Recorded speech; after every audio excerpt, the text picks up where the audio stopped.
In this lesson, we will discuss more multiplication properties of exponents. Now, you've already learned to multiply powers with the same base. Well, in this lesson, we're going to learn to raise a power to a power and also to raise a product to a power. So let's take a look at what that means. Okay, so to raise a power to a power, it means for every non-zero number a, that's usually your base, and integers m and n, then a raised to the m raised to the n would be the same as a raised to the m times n. Okay, so previously you've worked problems where you did like maybe a to the second power times a to the third power, and you realize that you just add those exponents. Okay, that's the previous rule that you've learned, and so you would have gotten a equals 5. Well, when you're raising a power to a power, then you multiply. Instead of add, you multiply. Okay, so like for example, 10 to the second power to the third power would be 10 to the second 2 times 3 power, which is 6. Okay, or k to the third power raised to the fourth power would be k to the 3 times 4 power, which is 12. Okay, now let's take a look at an example very quickly. We've got a to the fifth power raised to the second power. So if we wanted to simplify that, we would take those two and we would just simply multiply them together. We'd have a to the 5 times 2 power, okay, which is a to the 10th power, okay, and that's in simplest form. All right, so let's move on down to example 2, okay. So this time we've got the same base a couple times, and we've also got a power to a power, so we need to do this first, and then we'll combine them back the way you know. Now, a lot of you are seeing this -2, and you're wanting to take it down to the bottom, which, yes, we will if we end up with a negative when we're finished, but let's see what we get. Okay, so we've got b squared times b cubed raised to the -2. Now, let's focus on this part, this power to a power first, okay? So we're told that we would multiply these, okay?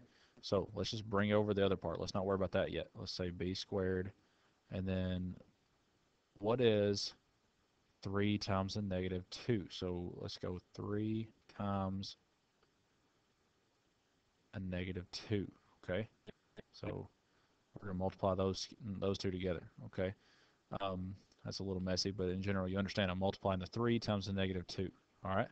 Now, let's do that. We got b squared, and then b to the -6 now, because 3 times -2 is -6, okay? Now we're back to what you learned previously. We've got the same base, but different exponents, so we need to, since it's multiplication, we need to add these two together. So 2 plus a -6. We got b to the 2 plus a -6, okay? Well, if that's what we have, then we essentially have b to the -4 power, okay? Now, if some people would think you're done, but the problem with simplifying is that we can't leave a negative exponent in the top, okay? So the way that we make that positive is we take it to the bottom of a fraction, okay? So we're going to take this whole thing, move it down to the bottom, and it will become positive. So we will have 1 over b to the 4th, okay? So that is in simplest form because you have a positive exponent where it should be, and you're left with 1 on the bottom because that's the other factor. You can always assume a factor of 1, and so you just took one factor down to the bottom, okay?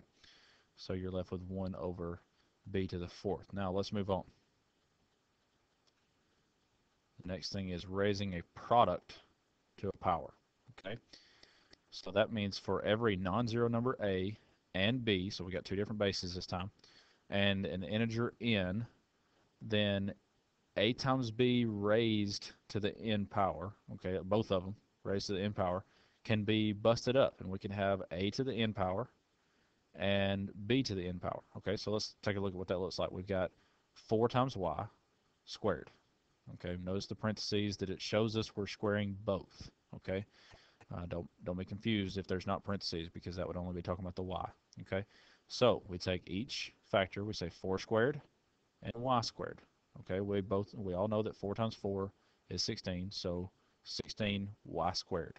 Okay, well, let's take a look at a couple of examples about how that can fit.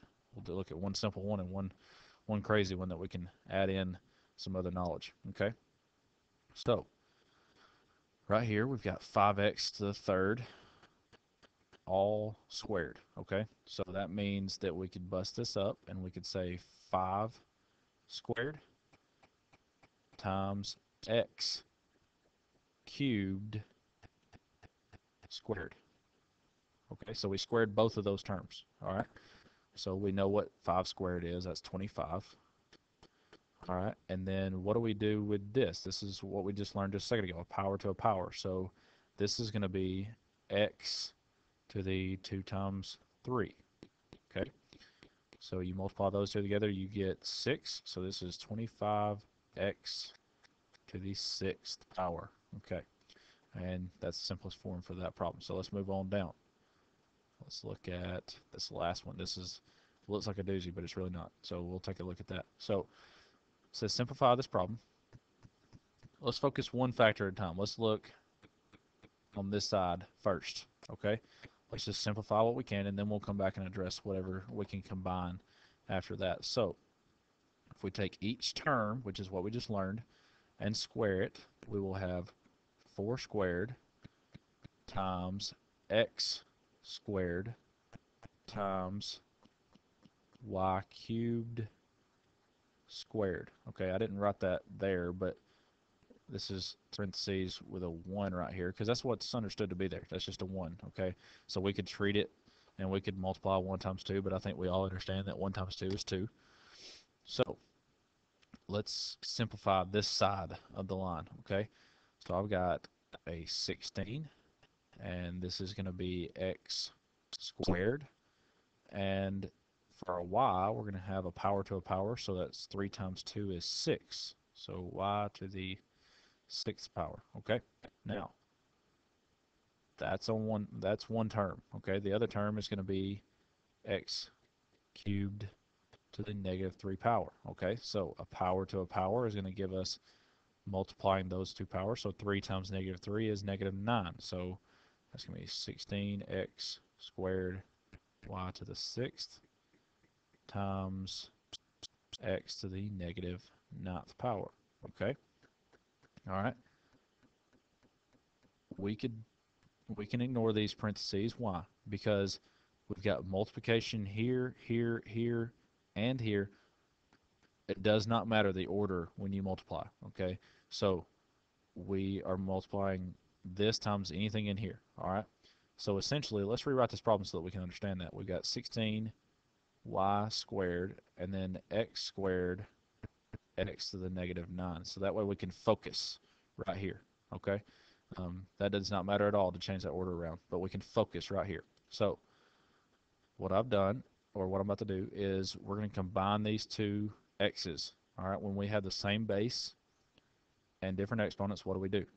We add the exponents. So x squared and x to the negative 9, 2 plus a negative 9 is going to give me a negative 7. So let's start back up here.